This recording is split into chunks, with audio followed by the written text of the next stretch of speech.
In today's episode, I'm joined by marketing expert Simon Leadbetter, founder of We Are Unchained and creator of the Voice of the Agent report. The latest edition has just been released and is packed full of insights about what the public really think about the housing market, agents, and the moving process. We break down the key findings, what they mean for agents on the ground, and how consumer attitudes are shifting as we head into 2026. Hope you enjoy it. Simon Leadbetter, welcome back to the podcast. I feel at this point you're no longer a friend of the show. You're like the weird uncle that will never go home. In the nicest possible way. Chris, this was always my cunning plan. But no, thank you very much for inviting me back on again. Well, you are a more than worthy guest, to say the least. So you've brought out recently the part 4 of Voice of the Agent. So let's go back a step. What on earth is the Voice of the Agent report? So we started the voice agent about 3 years ago, basically to understand the market better. There's a lot of pundits. I am a pundit, and I recognise that's one of my sins. We talk about the industry a lot, but I was really keen to understand what actual agents actually in the field, what they really think. But there's a completely impartial survey. So we launched an annual survey 23. We ran it again in 24. It got such a good response. So we got 553 responses the first year, 841 to the second year. We decided to make it quarterly this year, 2025, because it actually was a really big survey for people to fill out. We were watching people not fill out the end because they basically got tired. So we made it quarterly this year, made the surveys much shorter. But over 1,000 responses to the first one, sometimes 400, 500 responses still to the subsequent issues.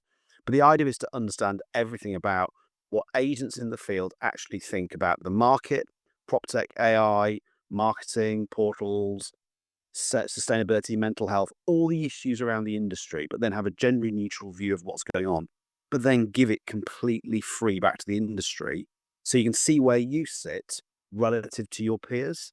There's a lot of, I'm going to use an offensive word then, there's a lot of loudmouths like me who talk a lot, and there's a flock of us who do that, but we're not necessarily representative of the industry.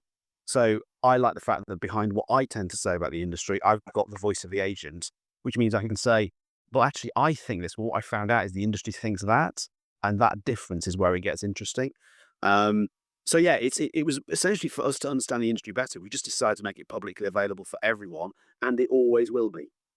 And how have agents' viewpoint changed on the Voice of the Agent over time? So imagine when you first did it, everyone was like, "What on earth is this thing? Who is this guy? Why should I care about this?" Have you found there's sort of been more openness, adoption over the last couple of years or so?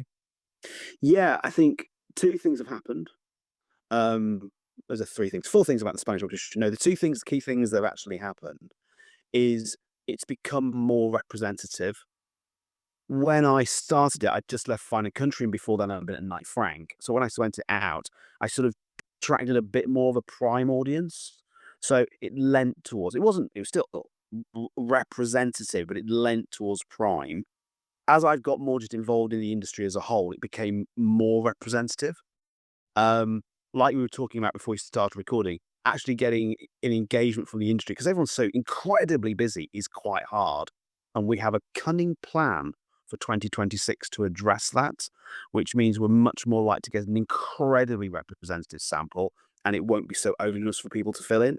So it it has been incredibly enlightening, but I recognize that there is a little bit of sample bias in there that we're going to address in 2026, which will mean there's a bit of a change in the figures. But again, the idea is to actually hold up a mirror to the industry.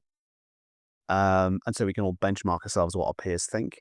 And I'm always working to make that more accurate and more representative. So this new one is consumers and conveyancing. So this is Yeah. kind of the public perception on the moving process and the conveyancing process, etc. What made you decide on this topic for kind of the fourth part of it? So what we did, because when it used to be annual, we'd always have a section on what consumers thought. So because we've got access to YouGov data and we do our own research all the time, we always had a section in the annual report that said, and by the way, this is what homeowners and landlords and tenants think, and the British people as a whole. We decided going quarterly this year, actually, while the first three editions would be about the voice of agents, chapter 4 would actually just pivot and talk to a big area that we're all talking about at the moment, conveyancing, and obviously keeping the consumer voice. So it's almost like voice of the consumer, but in the context of informing agents what different consumer groups think. Um, So while we'd always done it, it'd not been a focus, but I'm always really keen that we think we know what the market thinks, but why don't we ask the market what the market thinks? So this is one of my favorite sentences coming up, which I thought was really nice in the report, by the way. You described the property market as being full of confidence in property, but not always confidence in the process. What does the data tell us about people's confidence in moving home in 2025? I have to say, when I read it back now, I do actually think it's a really well written report. Actually, I buy into believing it, even though I'm honest with you, it's a team effort, a big team effort. So behind me stand an amazing team of hard workers who put it all together. So what we have found is, we're doing a conference which will be before this when this comes out, but it's after this when we're recording, just in terms of time context, is consumer confidence in house prices is a complete roller coaster. It's a complete roller coaster. It goes high, it falls, it drops. It's so dependent on what the current environment is, but house prices continue to rise. Overall, while it's a roller coaster, it's never negative. So we take away people who have got confidence in house prices rising and people who got house prices falling. We take the fallers from the risers to give us a net figure. It's always positive. So people in this country genuinely are positive that house prices will rise over time. I think because they accept the first law of economics is demand exceeds supply. So while there are some wobbles, and we'll probably maybe talk about them in the next 30, 40 minutes, there are some wobbles, even at its lowest point, which is when Liz Truss was premier, we were tracking the data every single week to see if it's actually going to tip into a negative. It got to like 1%, the difference between positive and negative, and it came back up when she resigned. They have no confidence in the process, though. Hmm. Oh, sorry. Isn't it if you're looking to be elected as a government official and as prime minister, isn't people having a rising house price and feeling richer in their pocket, even if it's just on paper, your house has gone up from 450 to 475? Isn't that a smart move for any government to make sure that that property price, even if it's just on paper, is rising up over time? To therefore, you're going to get re-elected in 4 years' time. Yeah, absolutely. You will feel, whatever the complexities of 2008, there was no chance that the people in government at that time were going to retain the leadership of the country with what happened to house price. So we lost what I think it was 19% from peak to trough. That made people feel fantastically poorer. So whatever the options were, you were going to be punished at the ballot box. And whatever the colour of the party, as we found in America, the right-wing Republicans were thrown out. In the UK, the left-wing Labour Party was thrown out. Governments just changed because people felt poorer because house prices fell. Over time, they've risen again. So, the inevitability of supply and demand ultimately comes right in the end, unless we build a few million houses, which we're not going to do anytime soon. So one of the figures that stood out was the 195-day average from instruction to completion, which just makes me cringe slightly as I read it. So what was the public perception of that timescale? Because I think agents now are kind of like, oh, like, it kind of is what it is. Yes, it's terrible, but it's not really getting any better anytime soon. How do the public feel about I take 195 days to get in their new house? Well, clearly, it's causing huge problems in terms of chains collapsing, because that's just one transaction, 195 days, in terms of the actual average sale. But in that are lots of overlapping 195 days as different houses. And some people need to move because absolute urgency. So you get distressed sellers. And it's just grind. Only 28% of people said they didn't experience a delay in house moving, which is kind of, that means 72% did. Um, that's a lot of people. And, what was really, because I've literally just bought a house. I may have mentioned it on LinkedIn very often. Hashtag Phantom now here. Hashtag LinkedIn Leadbetter. And it was tortuous at every stage of the process. And I work in the industry. For me, it was, this is more complicated than it needs to be. I don't think anyone in the professional part of the transaction were actually doing a good enough job. So very lovely people, some very nice people, some very helpful people. But I think there's things that all of them could have. We were perfect buyers. We own a house. This is our second home, but we own a house that we have elsewhere in the country we don't live in. So we were renting. There was no chain at our end. The person we were buying from, there was no chain above them because they were buying essentially a house where the people were moving into a home and could whenever they wanted. Therefore, while there was a chain to an extent, it was the simplest chain you could almost get. short of us moving into a completely empty house. It took 6 months to the day. And if you want me to rehearse all the things that went wrong, how long have you got? I won't bore you with it, but it was an example of how our system is broken. But what's really interesting in the research, and this comes across loudly, is people don't blame the agents, they blame the conveyancing side. That did bring a little smile to my face, actually, rather than a bit of a sick smile to my face when I did read that section, a little bar chart, and it says, if there was a hold up in your sale, who was to blame for it? And it was like conveyancer. Yes, and I think to an extent, that's probably because the estate agent blames the conveyancer. Great work, everybody. But the top three. So the top three from the report. Number one by 29% or 40% of people who actually did have a delay, did have a delay. Then 28% no delay, and then the other party, the buyer or the seller on the side, that was 23%, which suggests as estate agents we're not doing our job to get the buyer and the seller ready. And the buyer isn't ready to buy, and the seller isn't ready to sell. And then only 3% they blame the estate agent, which I think is great for our industry. It's like a reversal of the Ipsos Mori Veracity Index, where we get an annual beating. But what was really, I even posted about it the other day on LinkedIn, is this is where marketing or more broadly communications could really help. If expectations were set at the beginning, if we explain to people what it is they need to do if they were selling or buying a house, and we make sure people are absolutely in the position to sell their house when someone makes an offer, and the person who makes the offer is ready to buy the house, then things should move through smoothly. That wasn't done in our case. We were completely ready, but the seller wasn't.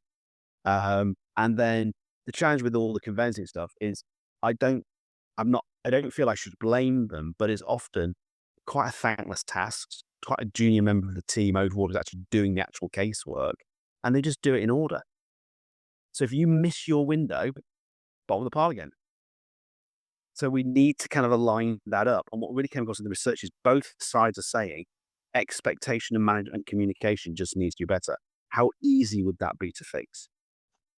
I might be making this stat up wildly. You probably might have a stat in your back pocket to blow me out of the water. But I seem to remember from years and years ago that there was a stat flying around that kind of what the public's expectation was with regard to completion times. And it was something like 6 to 8 weeks in total from sort of offer agreed to moving into the next property. So if that is true, and I might be making it up, and people are expecting to be in within a couple of months or so, but it's more like 6 months, automatically you've got 4 months worth of disappointment built into the deal straight away. Absolutely. And I think, no one wants to. I think someone was saying actually on a different conversation I had with someone that they were told when they started working with them, they must never say how long it takes to complete. They almost go like, they don't talk about it, they don't mention it. And it's like, well, you're absolutely right, Chris. It's like you're instantly setting up disappointment. From the moment you start, they're going to be disappointed. And unless you've said to them, look, it'll take a certain amount of time to get an offer. But if you don't get an offer, these are the things we need to do. It'll then take a certain amount of time to complete. By the way, what that does mean you need to do is you need to have done all of these things before we put it on market. So it's better that we get you professionally staged, professionally photographed, professionally videoed. And while we're doing all that, you get your documents going. We bought a house that was built in 1750. Some of the documents are hard to find in a property that was built in 1750. And there's quite a lot of surveying work that goes on with a house that was built before America existed. Because of that, if you got all that done and ready and you're aware of the issues, when it comes to the point of someone making an offer, they knew we were going to buy the moment we walked in. My wife burst into tears when she saw the kitchen. Because it was like literally we walked into our dream house. We were the perfect option. If they'd just been more ready, we'd have moved. We're going to move. We probably could have moved within 3 months. Yeah, one of my friends is trying to buy a property at the moment. So for everyone's reference, we're recording this on Halloween, so 31st of October. So I was speaking a couple of days ago, and he was like, "Oh yeah, I reckon we'll be in by Christmas." I was like, "No, you won't." Sorry to burst your bubble here, mate. No, you won't. I don't care how much like vacant property we're in. To just see this or listening to this, but I'm ready for Halloween. Oh, so that's a strong look. I mean, you're missing out that one on the podcast. You have to tune into the YouTube video for that one. Did you screenshot that? Oh, I've got it recorded. We're all good for it. Don't worry. That'll be a LinkedIn post later on today. So let's talk through then with regard to how people find property.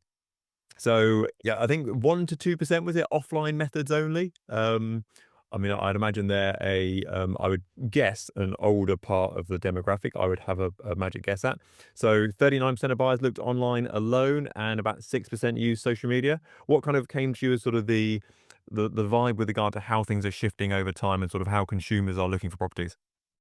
So the big thing we've seen, I've seen this since we got the data when I first did this, because this question about where do you start your property search, online, offline, combination of anything else, I've been seeing the answer since 2018, and it is consistently drifted more and more and more and more online. So it's only going in one direction. There's always going to be something offline, of course there is. There are branches, there is still print world, that stuff. But in terms of active searching, the best place, obviously, to search for the widest range of properties is going to be online.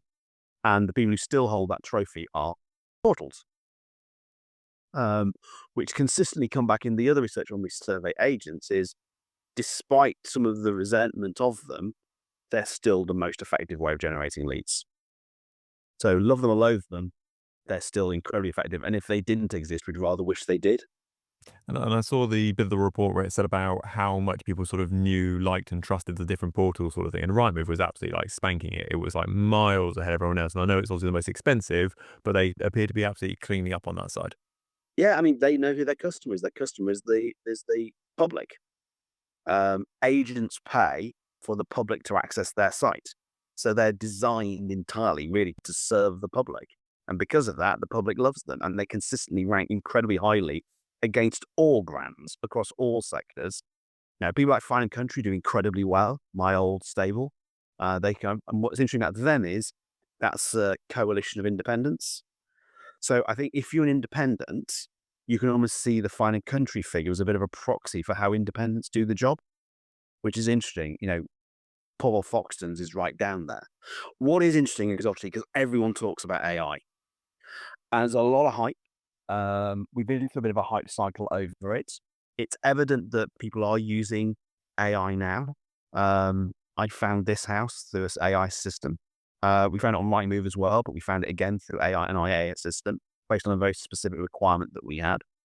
Um, what's interesting is it's 3 times more likely to be used by active buyers than the population as a whole, who are just looking at property anyway. But we know how technology grows, and the speed at which it's been adopted suggests this is a bit of a game-changing moment. And right now, I'm sure McKinsey or one of the big 4 consulting groups is earning a fortune from the guys at Rightmove to the question of what on earth do we do? Mm. Because portals, AI sort of smashes the need for a portal.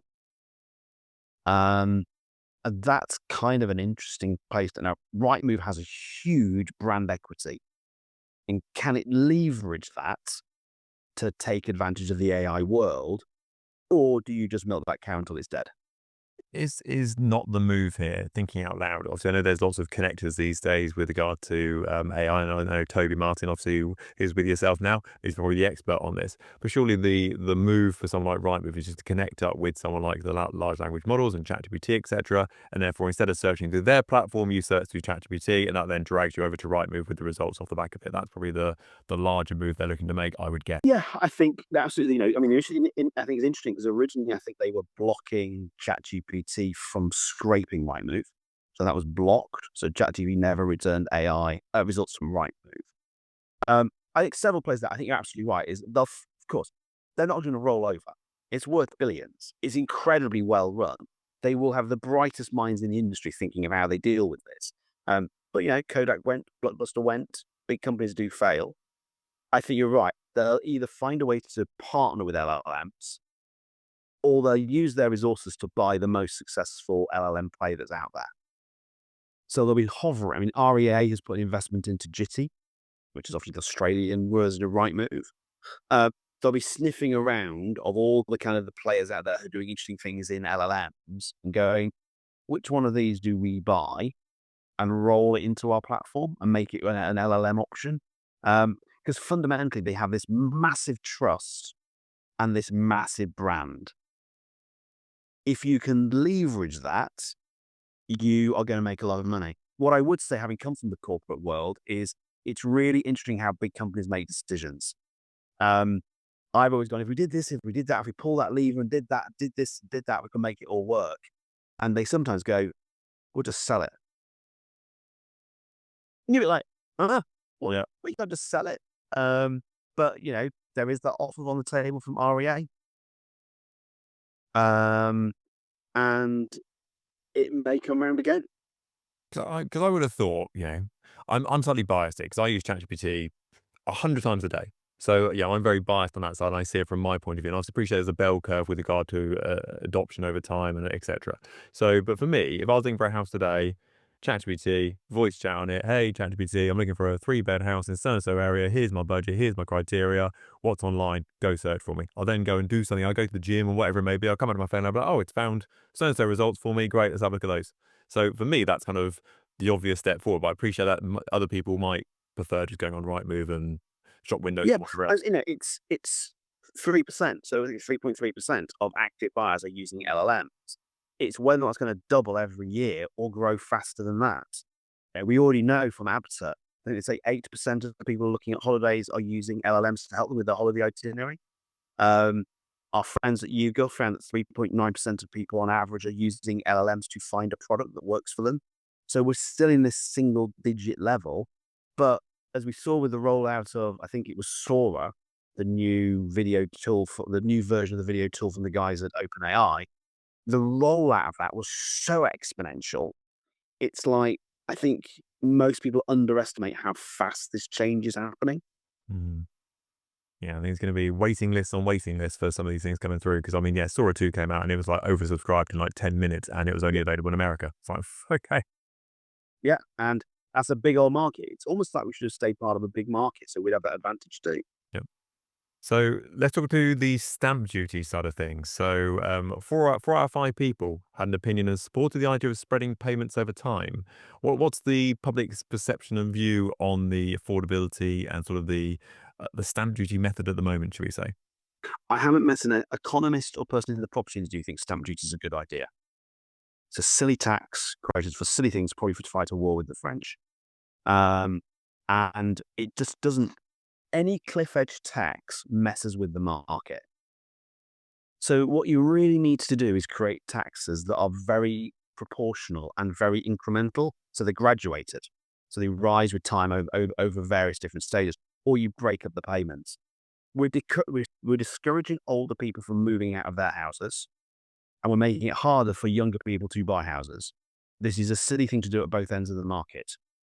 If you just had again, I know they're talking about this in the Treasury at the moment because they've leaked it, that they are considering it. I don't think they'll do anything radical soon. But the idea of having just a property tax, you pay your entire life, you just pay a property tax. And therefore, there is no stamp duty when you buy or sell a house. You literally go, I pay a percentage of the value of my property all the time, every year, regardless. And when I sell it, I sell it. When I buy it, buy it. It doesn't matter. There's no extra charges apart from the lawyers, the estate agent, and those kind of things. That's all fine. And it's kind of almost like a subscription to the right to own a house, but it also removes this cliff edge stupidity. And I think most people go, it's ridiculous what stamp duty is, when it's like, what I mentioned, we bought a second house. I mean, I'm not suggesting we should have avoided that because it's a second property. There probably does need to be a penalty on second, third homeowners, as we don't have enough houses.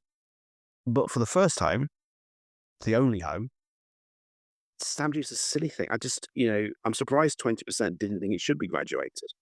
So is there not so I was reading an article the other day. It's the most non-exciting article I've read in my life, and it was about the NatWest Nationwide, one of the NBATs banks, and they had gone from doing a 5 times multiple to a 6 times multiple for if you had a certain career, if you're a plumber or electrician sort of thing.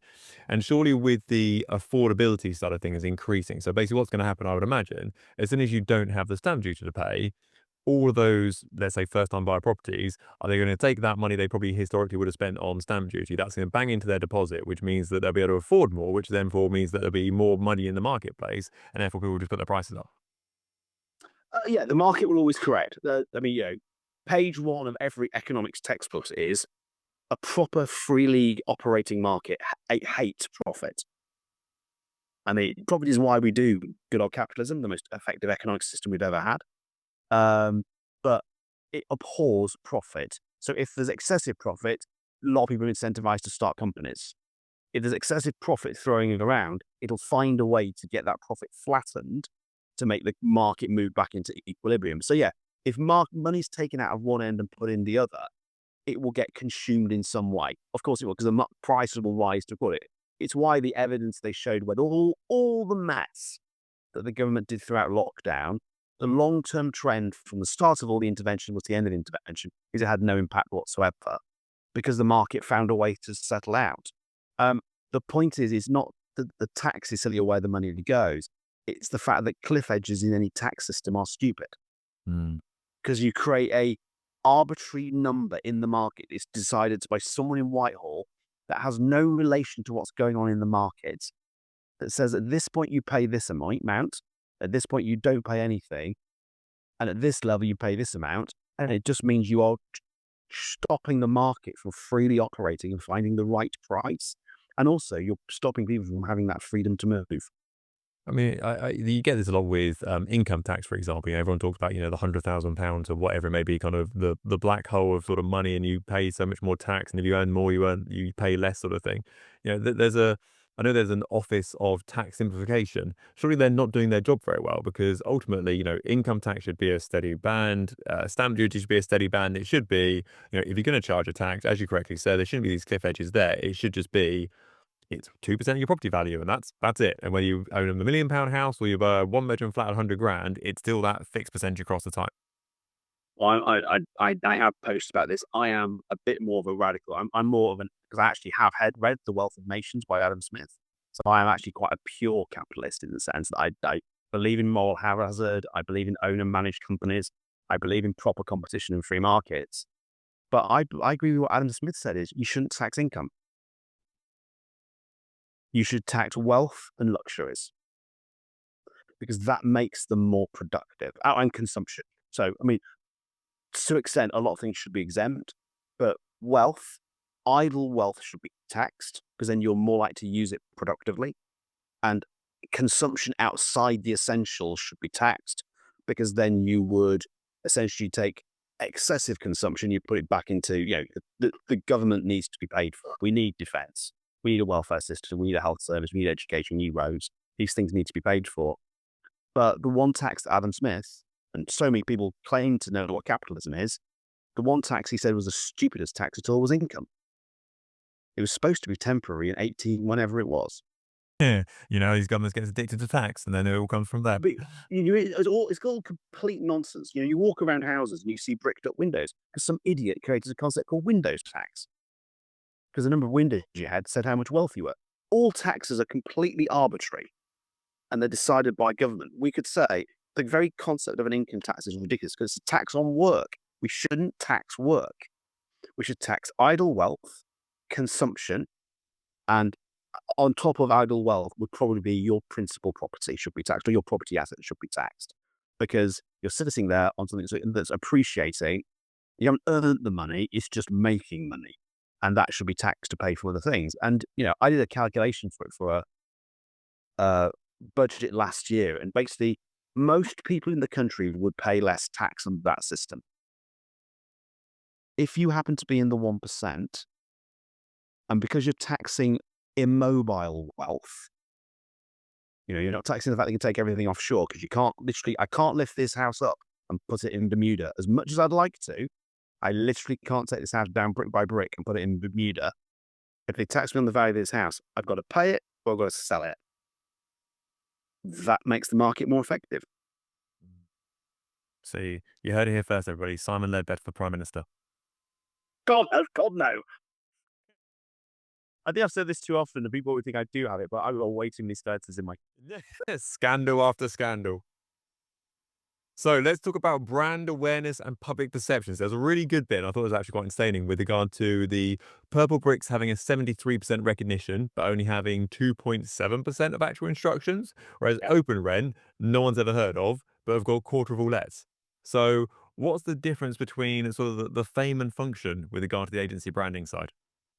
So it's really, really interesting, because there is a relationship. There's about between 70 and 83% relationship between brand awareness and customer numbers. YouGov did 35 brands, we did 64 brands, and there is a relationship. Though there are outliers. And that's kind of where things get interesting. So generally, as a rule of thumb, and this shouldn't blow anyone's mind too much, the more people who know about you, the more people might choose you, the more customers you will get. That's just doing the maths. So that's kind of like, that's a simple one. If people don't know, and the opposite is also true, if nobody knows about you, nobody can get to trust you or like you, and therefore nobody will use you. So it's kind of like two ends of the spectrum. So that applies across the market. So hence why I bang on endlessly about being louder and telling people you exist, because people will often make a decision long before they actually talk to an agent about who they want to talk to. That said, there are some interesting outliers. There's a lot of evidence that you can buck that trend by either producing a fantastic product or producing a terrible one. So what OpenRent has done, for all the criticisms in the industry about it, it has done exactly what it says on the tip. And the industry should worry if it ever launches open sales and adopt the same model. Now, I think there are questions about self-service lettings agent. Hey, Rachel Weaves has just had a bit of fun by trying to, even with an agent helping her, has had a bit of fun. That said, it's quite complicated, and therefore you probably should have an agent to help you do that if they're doing their job properly, which it sounds like the agent who was involved in this one didn't. Or you can have a terrible product, which is essentially, ever since Purple Bricks launched, I've said that's an absolutely terrible idea. Because the perfection of the estate agency market, which I think you underestimate how good it actually is, you only pay them if you're successful.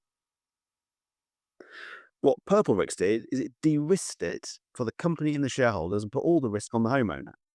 And over time, what they sold was exactly the same number of properties as everyone else. So half the properties didn't sell. And that half, the more customers they got, the more unhappy people they got. Because they'd paid the money and got nothing. It's like, here's £1,000 of my money. I literally didn't get anything as a result of it.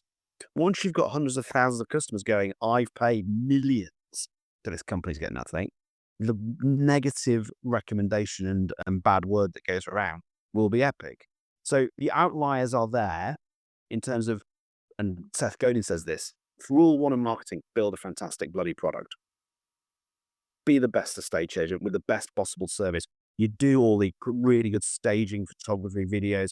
You know, you're really nice when you turn up, you kick your shoes off when you walk in the door. You'll do a home move box. Your marketing's fantastic. You've listened to Chris Webb and done every bit of advice that he gives you. All that kind of stuff. You've done all that. So that makes you different and brilliant.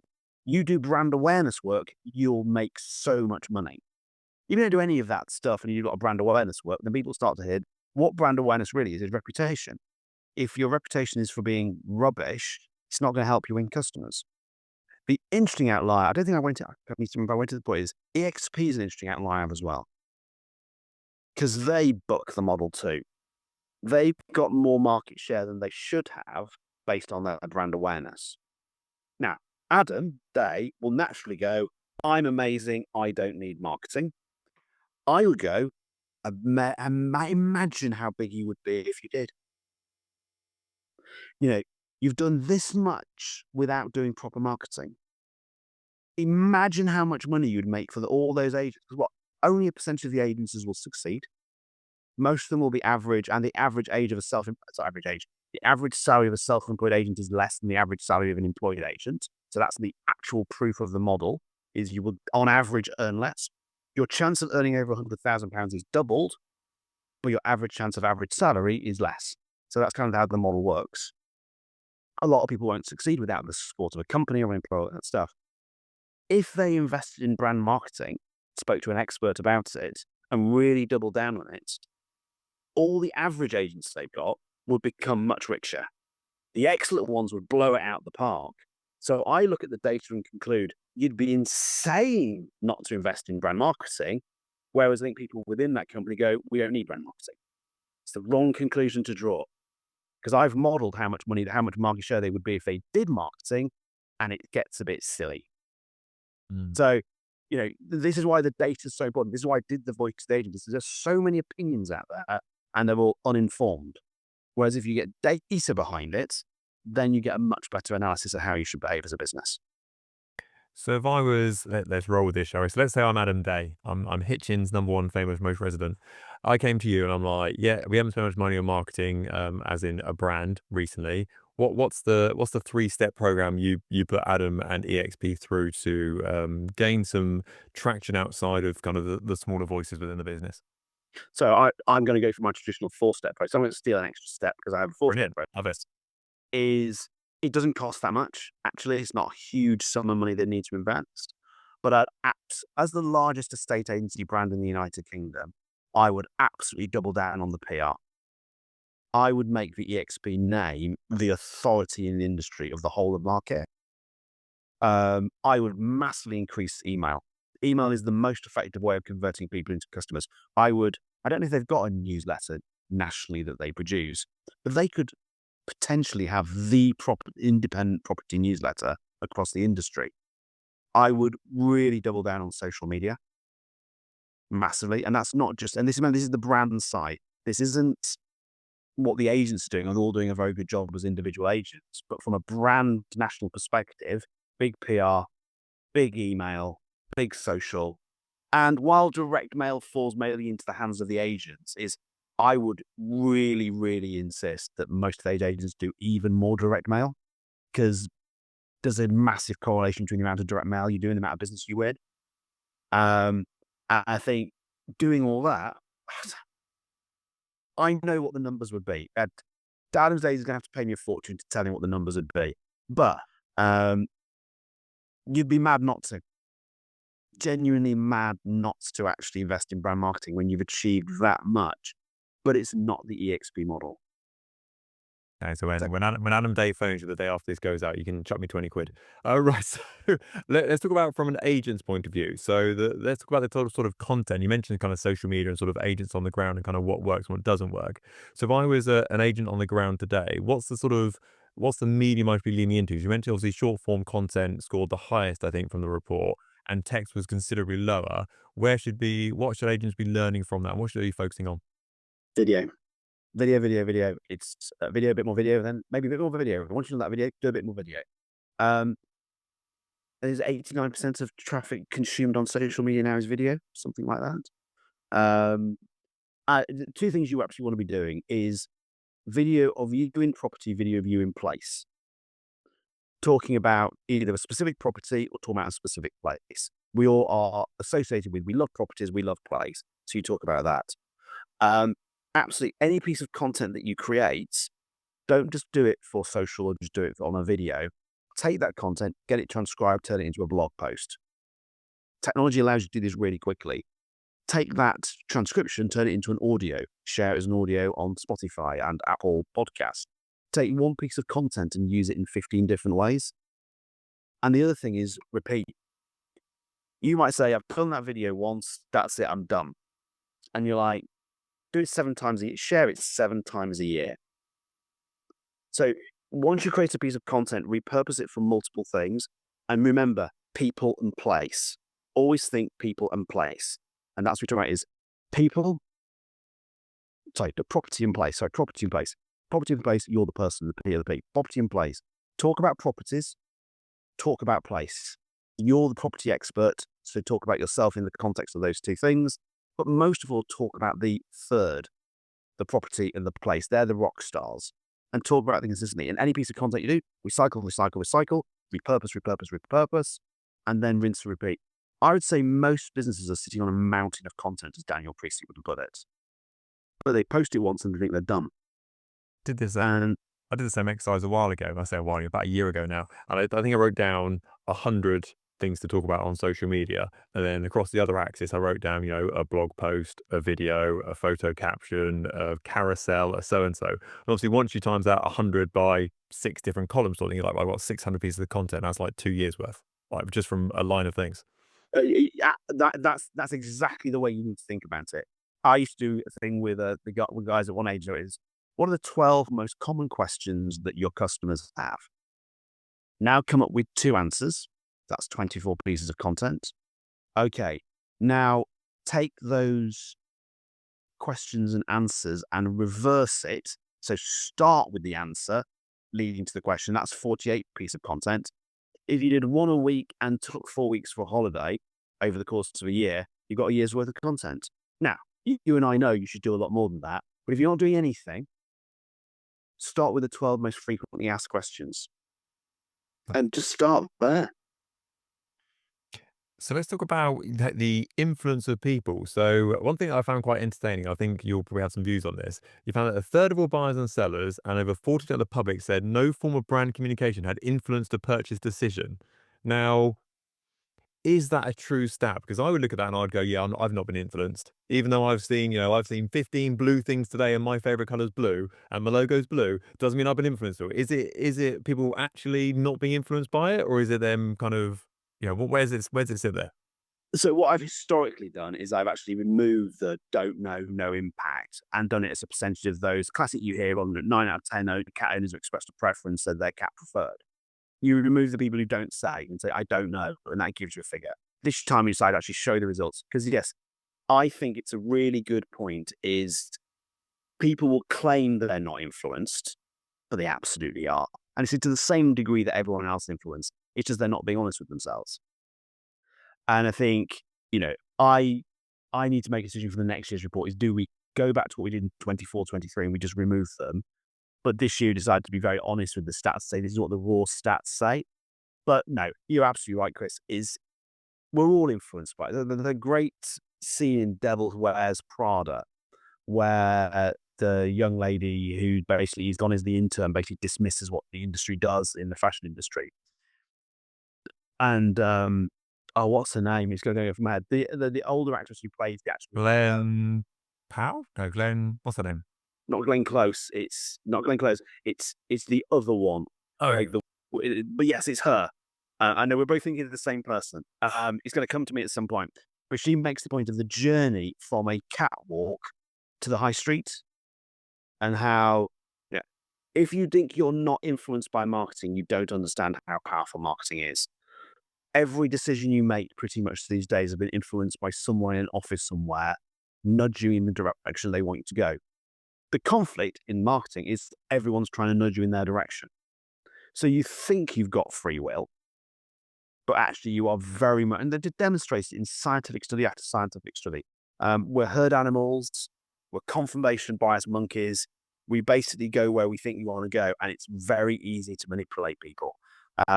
Someone commented at a lecture I went to once, if Goebbels had the technology we have now, there is no chance they would have lost in 1945 because they'd have won it almost by piece through piece because they'd have influenced people with that malignant, horrible agenda. The power of technology now to influence people, especially with social media, we all fall foul of it. We are so susceptible to it. And you can try and immunize yourself against it, but it's an endless battle because suddenly you're like, why am I angry about this? It's because someone somewhere wanted you to be angry. Or why am I wanting to do that? Because someone somewhere wanted you to do that thing. It's very frustrating. And working in the industry of marketing, it's even more frustrating that I know how bloody easy it is. I was walking through an airport a while ago, and obviously airports are very much, you must turn this way, you can't turn that way, follow this line backwards and forwards until you get to the passport thing, etc. And I said to Bronte, I was a bit like, do you think they should just like release sheep? They should release sheep to test it. They should release a couple of sheep off the end of the plane, and they're like, these sheep make it to the passport office, we've done a good job, sort of thing. It's almost like that you're being driven down a certain route, whether you know it or not, but you're going a certain path. We know everyone's going to walk this way, then they're going to turn left, then they're going to turn right, and then they get on their airplane, they're going to bugger off, sort of thing. So it's kind of that path, whether you know it or not, it's been pre-planned for you. Yeah, I mean, Rory Sutherland has a great video on this. He talks about if you go to a restaurant, restaurants are designed to sell wine because that's where the highest margin is. So everything about a restaurant experience is designed to sell wine. So when you walk in and take your table, there'll be wine glasses on the table. Even if you're not going to drink wine, there's wine glasses there because they're telling you we sell wine. And then at some point they'll come forward, and what do they give when they give the drinks list out? Generally, they'll give it to one person. They don't give everyone, apart from your normal, basic run-of-the-mill restaurants. A good restaurant, they'll give it to one person. Because the next question the person who gets the wine list asks is, red or white? You've instantly removed out gin, beer, whiskey, any other option where there's less of a margin. Because, as Rory said, we all know what spirits cost because we can buy them off the shelf. But we don't know if that bottle of Plonk is €6 or €600. They can put whatever price they want on it. It's designed to sell you wine. So the whole experience is built. But that's not just restaurants. That is supermarkets. That is the high street. That is online. That is social media. We are designed to be nudged in a direction by the marketing. So long answer to the question is, do people say they're not influenced? Are they generally not influenced? Yes, they are. They just don't admit it. Mm. So, well, I've got some good news and I've got some bad news for this next bit. The good news is, as a business, we've been nominated for a Hampshire Business Award. We've also been nominated for the Negotiator Awards for professional services of all things. But the bad news is, well, the bad news is that no one gives a monkeys about awards, apparently. I've read the survey and it said 86%. No. You've misread the survey. That's not what the survey says. What was interesting about that, and I thought it was useful to ask the two questions, and that's why we asked them. So we partner with the Esters because I'm a big fan of the Esters. I think, and having sat next to award winners at the Esters, it's the most vicarious pleasure you can ever take when you sit next to a couple of junior members of staff from a branch in North Scotland and they win a gold. I mean, they could have lit London with the energy that was coming off to them when they got that award, and it's a actual pleasure. What's really critical is 30% of people said an agent winning an award will affect their choice. You can say, yeah, but 10% or even 34%, so overall 44% said, no, not really, not at all. But a third said it did. And in a homogenized, commoditized market, which estate agency often can be, is we're all quite similar. Having a point of difference is really, really important. Now, you're right. Most people have not heard of any of the awards. Now, it's almost like they need someone who could help them with their marketing. Now, I am available. But yeah, it is, the critical point I would say to all of them, and I say to the guys at Esters and EA Masters and the Reses and all different awards is consumers do care. We didn't survey because it's the voice of the consumer, not the voice of the agent. Agents care. If the biggest night out those guys are going to get, apart from a big personal occasion, is they go to London, they have a nice outfit on, they have nice drinks, nice meals, meet nice people, have a big party, celebrate and win. You can't buy that kind of experience. That's invaluable in terms of motivation. So that's really valuable. Customers care. Customers care. So if you can use it, and as I said, after people win awards, it's right. Okay, now you've won an award. PR it left, right, and center. Don't just stick something in the window. Send out an email to all your customers to thank you for winning the award. Put it all over social media. And because print still works, and as Rory Sutherland said, it blows young people's mind that print still is so effective as it is, send a thank you letter to everyone. We won this award. We are so grateful. And to sell anything, what you're telling people is you're better than the rest. And that, to me, is, and I'm sure you're going to do all of those things when you win your Hampshire Award. Yeah, absolutely. I'm going to get it tattooed on my butt cheek. I had a little moment there where I thought, how rude are we going to make this? I don't necessarily encourage people to get a tattoo of their award. But, hey, if that's what you want to do, I mean, I live and let live in my book. Well, why not? Why not? When in Rome. So let's look at the net recommend scores. Yes. So Rightmove, Finding Country, Open, Rent, they all do really well. Lots of the mainstream bands were kind of in the middle slightly. So what do you think separates the ones that are doing really well on that and the ones that are doing average? Okay, so I think the critical thing is the results coming across 34 brands. So we only listed the top few. We didn't list more. We listed the top 34 brands. And we had to make sure the sample size was good enough to be robust. So, most agencies have a positive net recommend score. So despite what the Ipsos Mori results say, when people are asked generally, would you recommend them, not recommend them, the number of people who wouldn't recommend this is fewer than the people who would. That's good for our industry. I think we should pat ourselves back on that. Actually, most people would see we're doing a good job, sometimes in quite hard circumstances. So despite the jokes you see in the comedy shows, despite the general estate agents, the butt of jokes, what kind of stuff is, generally people go overall. A couple of things to really come out there, and we sort of touched on them earlier, is, and you see it with the EXP result, and you see it with the F&C result, and we saw it with the independent research we've done on people like IAD, Chartwell Noble, what that is. Highly motivated, owner-managed or self-employed businesses, as a rule, seem to deliver a better service and get a higher recommendation. And that's kind of interesting if you're a corporate, is what do you do? Because theoretically, corporates have all the resources where they could do something about that. They're sort of choosing not to. And that's kind of interesting. The other one is Rightmove. Again, if you build a brilliant product that serves the customers in the way they wish to be served, they will recommend you. And most people, and it is overwhelming. So, getting a 93% net recommend means a very small number of people said no, they wouldn't recommend them. That's almost everyone pretty much said yes, they'd recommend them.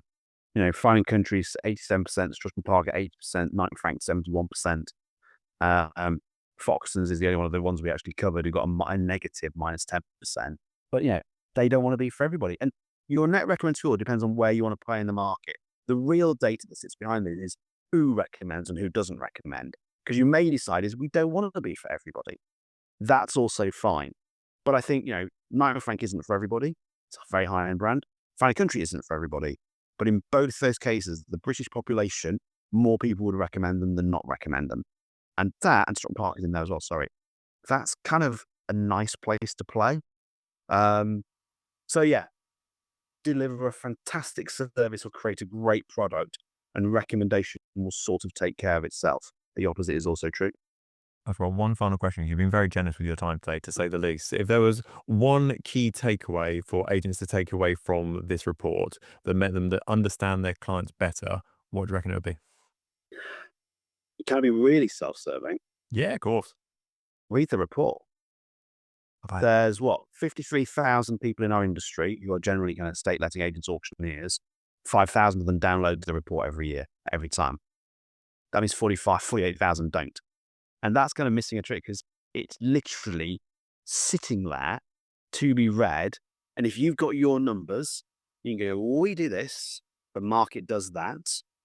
And because in the earlier reports, we break out agents who've grown, so the growth agents, I've learned everything I know by standing on the shoulders of giants. Stand on the shoulders of giants. If you see a good idea, nick it. And we're basically, the industry is very kindly sharing and giving the secrets to success. So I would follow that. So selfishly, I would 100% download the reports and read them, because they're easy reads. They give you all the information you need. But can I give you a little piece of really practical advice? Yes, I'm going to give you a little piece of really practical advice is, do not underestimate the power of PR. It's the one result that always annoys me amongst all agents and the growth agents is they don't do enough PR. And PR, including influencers, especially micro and nano influencers, local influencers and local businesses like me, who've got good connections, is the best time to start your PR influencer strategy was 20 years ago at today, because it takes a long time to build. But once it starts flying, I mean, you're a master at this, Chris, doing this podcast, how much do you get paid to do this podcast? Not as I should do. I absolutely nothing whatsoever. Why'd you do it then? It's two reasons. It's a good way of giving back, number one. And number two, I think it's a good way to spread the message, should we say, in general. Yeah. So why do I do the voice of the agent? How much does it pay me? I did the first 2 years, nothing. We just had partnerships with people. Now it starts to be monetized because we're actually doing live events and things that we need to pay for. But the report itself, it was just our PR. This is the point, is it's taken 3 years to get to a point where now, earlier than this, we've had a conference at Bletchley Park with 153 amazing people from the industry in, with some of the best speakers. It's taken time to build. So if I can give one piece of advice, is if you don't have PR at the top of the list of the things you need to look for 2026, put it at the top of the list. There are people in this industry who can help you, and you can do it yourself. You just need to follow good advice and do it yourself. But do PR, please. It's the highest ROI of anything you will invest time and money in. I have a C in GCSE English, and I am a regular contributor on Property Industry Eye. And every time I have an article go out, I get an email the next day or a message on LinkedIn saying, "Read your article. Can we sort out a video call?" Every single time. So, and I started that because you told me I should do. So there we go. So that's a good 5-star review for me for that one. Simon, thank you so much for coming today. You've been amazing as ever, mate. So thank you so much for coming on. Always a pleasure. Thanks, Chris. Speak to you later. Appreciate it.